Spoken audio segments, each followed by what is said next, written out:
Move this back out again. Okay.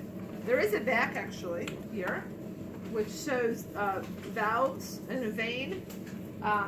This is a competent vein with valves that close well. This is a vein that has stretched out, and you can see the valves are not meeting anymore to close, so they're non-functional. This is what happens in varicose veins. Okay, and you can imagine, we haven't talked about it in a lot of detail yet, but you can imagine how that's going to like disrupt normal blood flow and getting blood back to the heart if it's actually going backwards through the veins, because your veins do conduct blood towards your heart. So if it's going backwards, it's not going towards your heart anymore. The main way that we get blood through our veins, because they are very low pressure, is actually to squeeze them with our skeletal muscles. So we see a skeletal muscle here wrapped around that vein.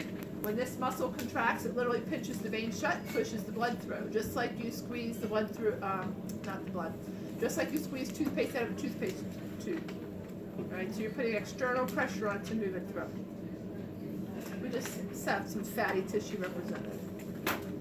All right, on our top side here, if we look at this first, we see all of these are looking pretty round on our model, so that we can see the layers well. So you really can't go by full and collapsed.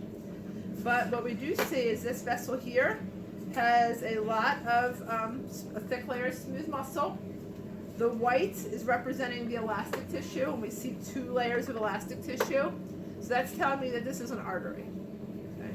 If I look at it from this view, and I'm just looking at the middle one right now, we have the inner layer here, which is that simple squamous epithelium, and we see the cells represented as that there. They're very thin, and they're just hexagonal in shape. So that's your simple squamous epithelium. Right outside of that here, the gray layer. Actually, you can see the gray a bit better over here. That gray layer is the basement membrane of the epithelial tissue. And then the white layer outside of that would be the elastic tissue.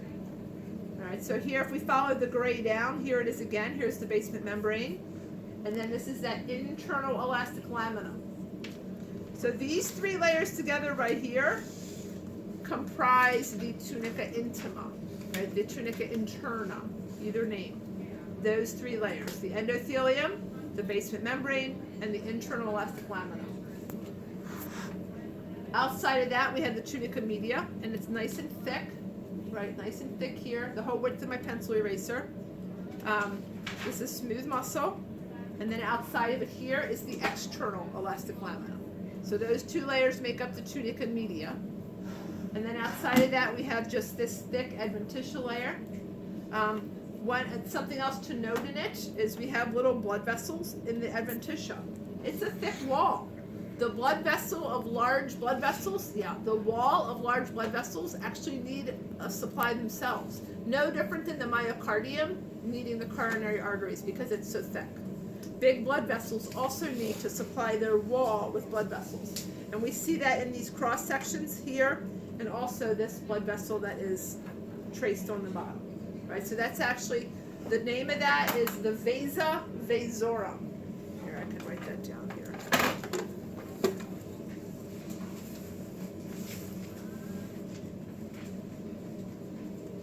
A vasa vasorum is a blood vessel that supplies a blood vessel.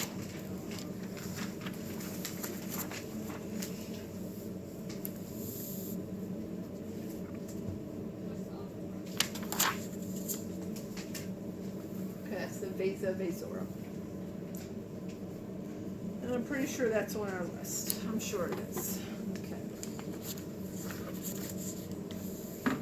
If we, on either side of, let me back it out again. On either side of our artery here, we have 2 veins. Okay.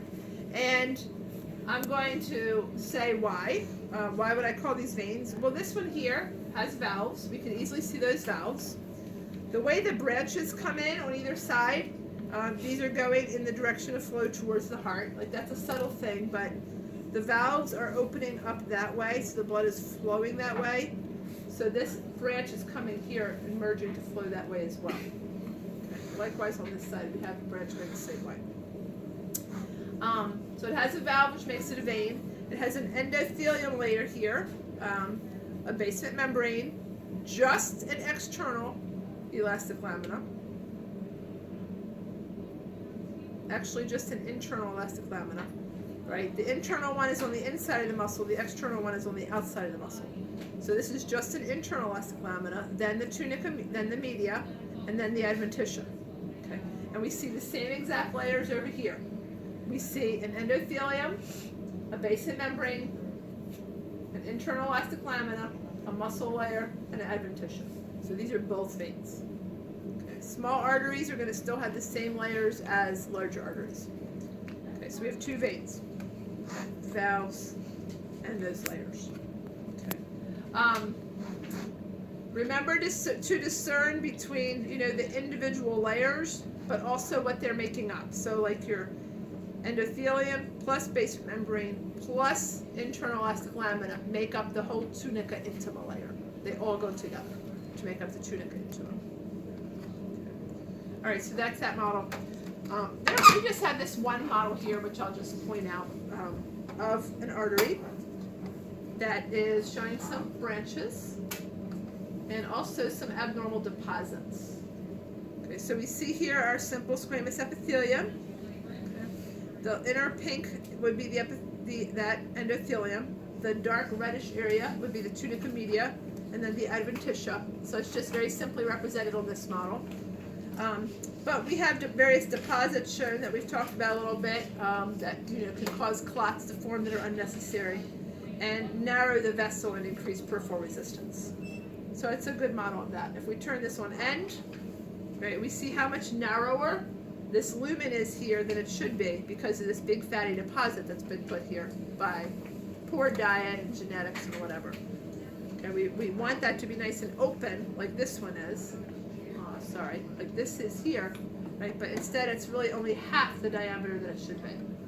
So blood flow is going to be inhibited, and we're going to be much more likely to have a clot lodge in a vessel that's narrowed off like this than we would in one that's open.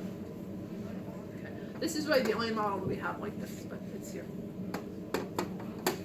All right, so for lab,